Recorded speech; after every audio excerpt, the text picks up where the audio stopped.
मित्रों, आज के हम इस पाठ में सिद्धांत कौमुदी के उत्तरार्ध भाग का आरंभ करेंगे, जिसका प्रथम प्रकरण है तिङन्त भ्वादि प्रकरण।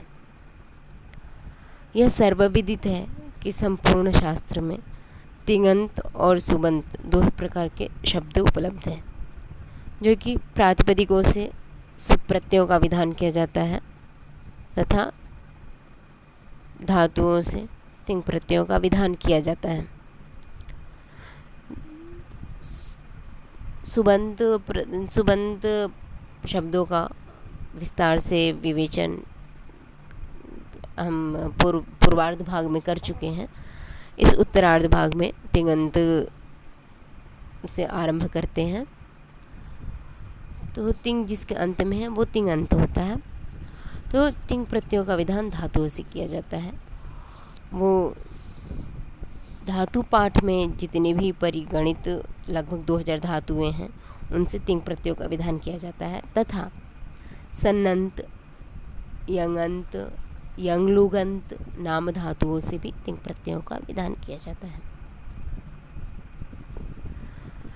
तिङन्त इस विषय पर चर्चा हम विस्तार से अग्रिम पाठों में करेंगे, किंतु अभी उत्तरार्ध भाग का आरंभ होने जा रहा है। अतः किसी भी शास्त्र का आरंभ करने से पूर्व मंगलाचरण करना अत्यंत आवश्यक होता है। अतः हमारे शास्त्रकारों ने मंगलाचरण का शास्त्र का आदि में विधान किया है, जो कि शास्त्र का निर्विघ्नतापूर्वक और सफलतापूर्वक समाप्ति हो पाए। अतः मंगलाचरण करना अत्यंत आवश्यक समझा है। तो श्री भट्टोजी दीक्षित जी ने अपने इस मंगलाचरण के प्रथम पद्य में नमस्कारात्मक मंगलाचरण किया है, जो कि इस प्रकार है। श्रौत्रार्हन्ति चणैर्गुण्यैर् महर्षिभिरहर्दिवं तुष्टूयमानोऽप्यगुणो विभुर्विजयतीतराम्। तो इस पद्य का सामान्य अर्थ हम जानेंगे और पदशः जानेंगे। तो सर्वप्रथम हम शब्द लेंगे अगुणः। अगुणः मतलब निर्गुणः। तो वह जो अगुण है, अगुण यह पद विभु का विशेषण है। तो अगुण जो कि निर्गुण अर्थ करते हैं, वह जो अगुण है, वह जो अगुण विभु है, वह कर्तुम अकर्तुम अन्यथा कर्तुम सर्वविद समर्थ है। सत्वरजस्तम गुणों से परे है। और कहते हैं कि श्रौत्रार्हन्ति चणैः। तो श्रौत्र पद का यहाँ पे अर्थ है श्रोत्रिय जन, श्रोत्रिय गण, अर्थात जो वेदाध्ययन करता है। तो वेदाध्ययन करता श्रोत्रिय गणों के द्वारा।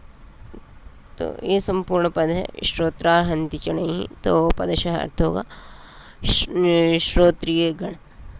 और आर्हन्ति मतलब वेदोक्त कर्मों का अनुष्ठान करने वाले। चणैः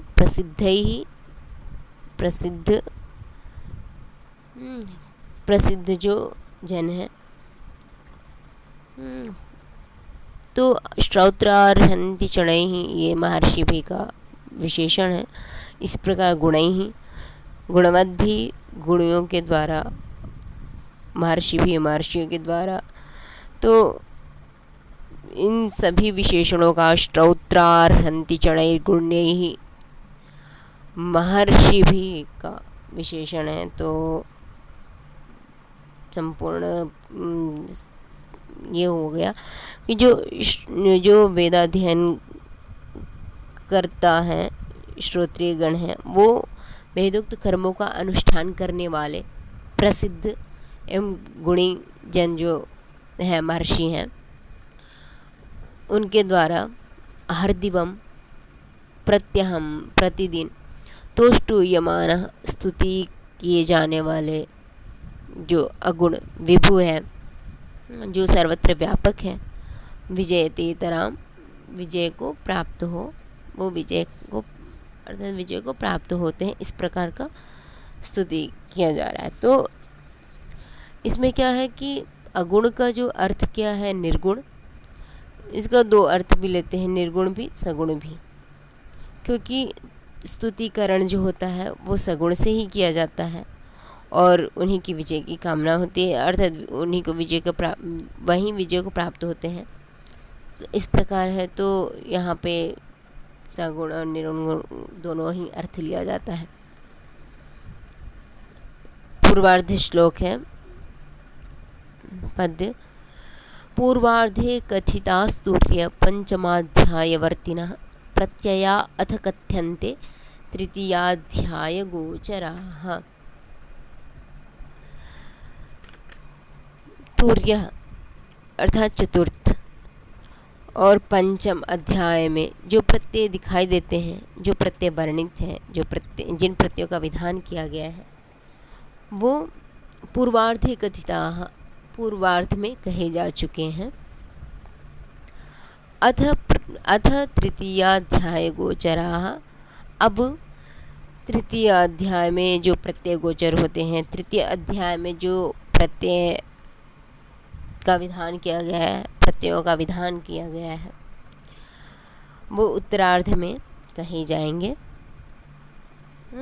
जो कि तृतीय अध्याय में जिन प्रत्ययों का तृतीय अध्याय में विधान किया गया है वो 3 प्रकार के हैं। सन आदि 12 प्रत्यय तथा कृत प्रत्यय एवं तिंग प्रत्यय इत्यादि। हम इन दोनों पद्यों को थोड़ा बहुत व्याकरण प्रक्रिया का भी बोध कराएंगे, समझेंगे इसमें क्या है विशेष।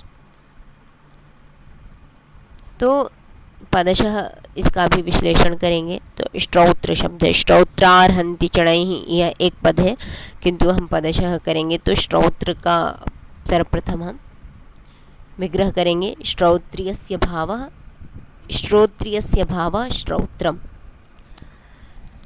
यह श्रौत्र शब्द किस प्रकार निष्पन्न होता है हम इसको देखेंगे।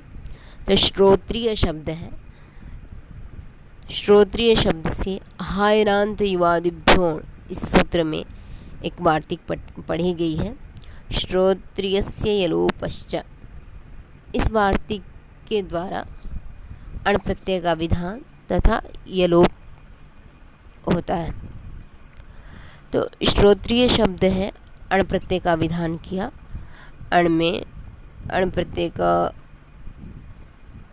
अशेष रह जाता है तथा अण का हलंत्यम से इत संज्ञा हो जाती है, तो अशेष रहता है तथा अण ये प्रत्यय क्या है, तद्धित प्रत्यय है, और तद्धित प्रत्यय होने से तद्धितेष्वचाम आदेह से आदि अच को वृद्धि हो जाती है। तो श्रौत्रिय ऐसा शेष रहता है।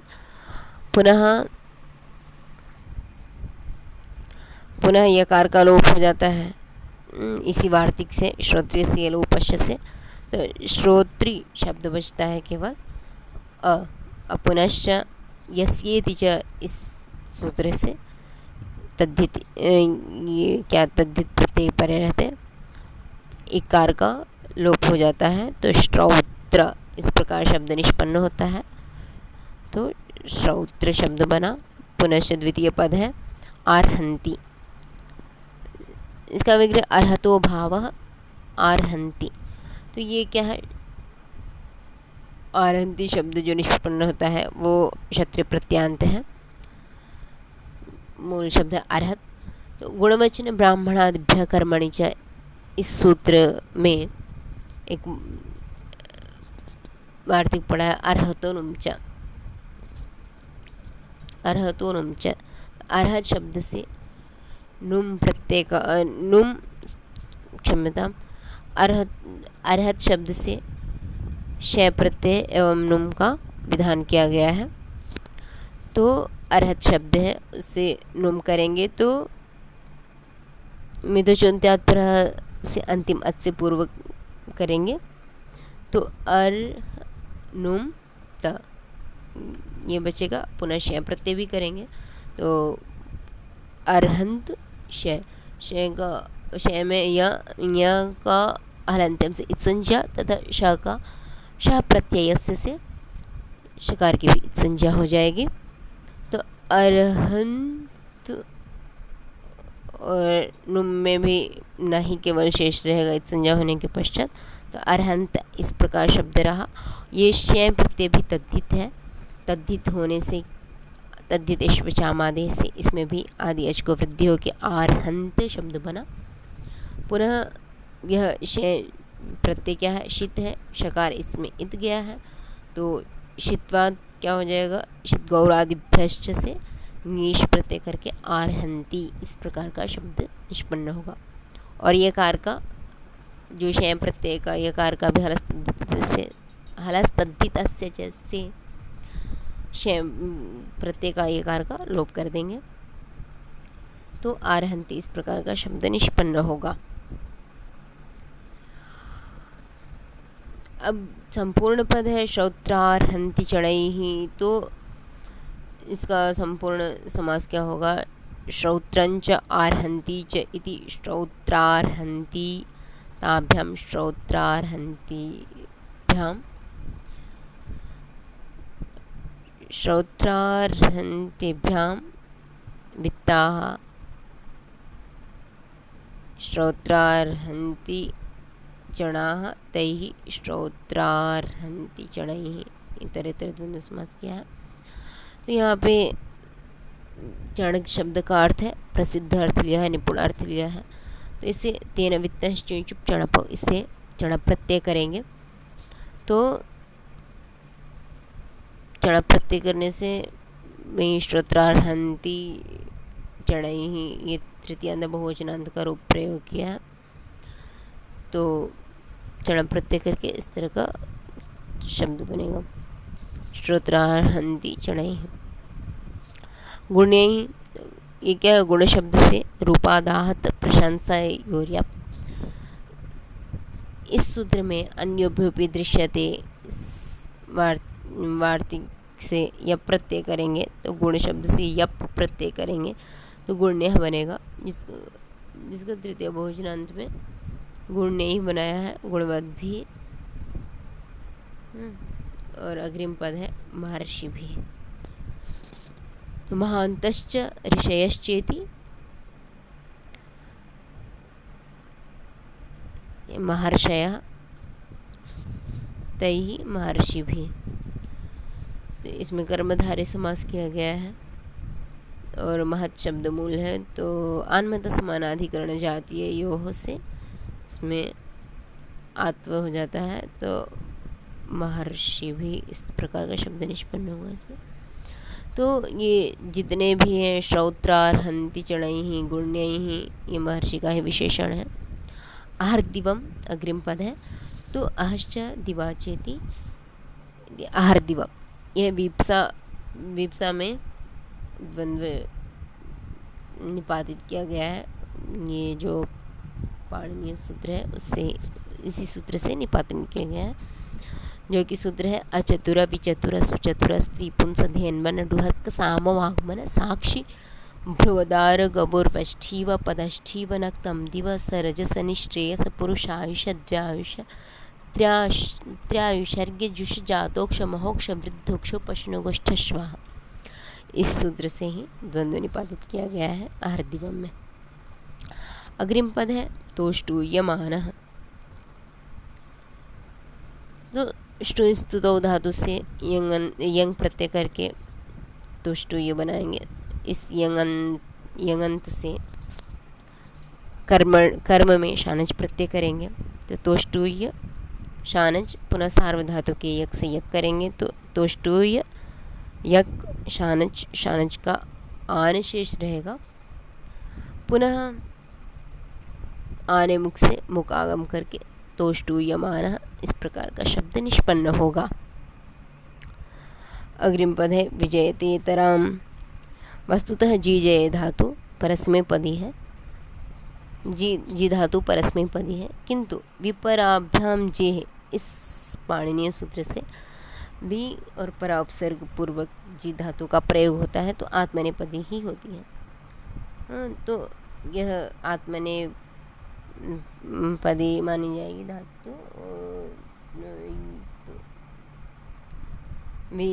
यहाँ पे भी उपसर्ग पूर्वक जी धातु का प्रयोग किया है तो आत्मनेपद ही होगा। तो विजयते, विजयते यह क्या है, एक तिङंत पद है। तिङंत पद होने से तिङश्च, इस सूत्र से तरप प्रत्यय का विधान हुआ तो विजयते तरप, प की हलंत्यम से संजय विजयते तर, विजयते तर।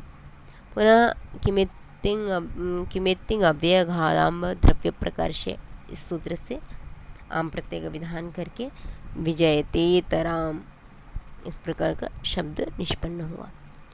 द्वितीय पद था द्वितीय पद्य था पूर्वार्धे कथितास्तूर्य पंचमाध्यायवर्तिनः प्रत्यया अथ कथ्यन्ते तृतीयाध्याय गोचराः। इसमें वस्तुतः सरल शब्द है, केवल तुर्य शब्द पे थोड़ा विचार करते हैं, क्योंकि तुर्य शब्द क्या अर्थ हो सकता है ये थोड़ा संदेहास्पद है। तो तुर्य मतलब चतुर्था, तो ये चतुर शब्द से ही बनता है, इसलिए इसका अर्थ भी चतुर्थ ही हुआ। तो चतुर शब्द से यत और छ प्रत्यय करके तुर्य और तुर्य शब्द निष्पन्न होता है, जो कि वार्तिक है। चतुरश्चयतौ या आद्याक्षर लोपश्च, तो चतुर शब्द से छ प्रत्यय करेंगे तो तुर्य बनेगा, और यत प्रत्यय करेंगे तो तुर्य बनेगा, और आदि अक्षर का अर्थात चकार का लोप हो जाएगा तो तुर्य इस प्रकार का शब्द बनेगा, जिसका अर्थ है चौथा, चतुर्थ। तो इसमें इस पद्य में यही विशेष था। बाकी आगे कहते हैं कि तत्रादौ दशलकाराः प्रदर्श्यन्ते, तत्रादौ दशलकाराः प्रदर्श्यन्ते। तो इस सिद्धांत कौमुदी के उत्तरार्ध में सबसे पूर्व में सर्वादो आदि में दशलकारों का विवेचन करते हैं कि दशलकारों को निर्दिष्ट करते हैं कि वो 10 लकार कौन से हैं। तो प्रथम है लट, लिट, लुट, रिट, लेट, लोट, लंग, लिंग। तो लिंग से विधिलिंग और आशीर्लिंग दोनों का ग्रहण होगा। लुंग, रिंग, इस प्रकार 10 लकार हुए। अग्रिम पंक्ति एषु पंचमो लकारश्च छंदो मात्र गोचर है, इसमें जो 5वां लकार है लेट लकार, वो छंदो मात्र गोचर है, अर्थात वो वैदिक प्रयोगार्थ ही है, लोक में उसका प्रयोग नहीं होता है, जिसका हम विवेचन बाद में भी कर सकते हैं, करेंगे। 10 लकारों का जो 10 लकार है उसका सामान्य निर्देशन हम करेंगे कि वो किन किन अर्थों में कब होते हैं और किस काल में होते हैं। तो सर्वप्रथम है लट लकार। तो लट क्या होता है, वर्तमान काल में लट लकार होता है, तो जिसका पाणिनीय निर्दिष्ट सूत्र है वर्तमान काल में लट लकार होता है। दूसरा है लिट लकार। लिट लकार जो होता है अनद्यतन भूत परोक्ष काल में क्या होता है, लिट लकार होता है। अनद्यतन मतलब जो आज का न हो, और भूत अर्थात जो बीत गया हो, भूतकालिक हो, परोक्ष भी हो, अतीन्द्रिय मतलब हमारे इंद्रियों द्वारा जो न देखा गया हो, न जाना गया हो। तो इस प्रकार का अनद्यतन भूत परोक्ष जो काल है उसमें लिट लकार का प्रयोग होता है, जिसका निर्दिष्ट सूत्र है परोक्षे लिट। तृतीय लकार है लुट। तो अनद्यतन भविष्यत काल में लुट लकार होता है। तो जो अनद्यतन मतलब जो आज का न हो, इस प्रकार का जो भविष्यत काल है उसमें लोट लकार होता है, जिसका निर्दिष्ट सूत्र है अनद्यतने लुट। चतुर्थ लकार है लृट लकार। तो यह जो लृट लकार है वो सामान्य भविष्यत काल में लृट लकार होता है। इसमें कोई इस प्रकार की कोई चर्चा नहीं, अनद्यतन हो या अद्यतन हो। इसमें सामान्य भविष्यत काल मतलब कभी भी सामान्य भविष्यत काल में लृट लकार का प्रयोग करते हैं, जिसका सूत्र है लृट शेषेच। अग्रिम लकार है लोट। यह लोट लकार जो होता है विद्यादि अर्थों में होता है तथा विद्यादि अर्थ मतलब विधि में आज्ञा देना इत्यादि अर्थ में एवं आशीर्वाद अर्थ में भी होता है, जिसका निर्दिष्ट सूत्र है लोट च। अब अग्रिम लकार है लंग। यह जो लंग लकार है वो अनद्यतन भूतकाल में ही होता है। तो जो आज का भूतकाल ना हो अर्थात वो बीत गया हो, तो इस प्रकार का जो भूतकाल है उसमें लंग लकार का प्रयोग होता है, जिसका निर्दिष्ट सूत्र है अनद्यतने लंग। अग्रिम लकार है विधिलिंग। तो विधिलिंग विद्यादि अर्थों में विधिलिंग का प्रयोग होता है, जिसका निर्दिष्ट सूत्र है विधि निमंत्रणा मंत्रणाधीष्ट संप्रश्न प्रार्थनेषु लिंग। पुनः आशीर्लिंग। आशीर्लिंग जो है वो आशीर्वाद अर्थ में ही होता है, आशीर्वाद देने अर्थ में, जिसका निर्दिष्ट सूत्र है आशीषी लिंग लोटौ।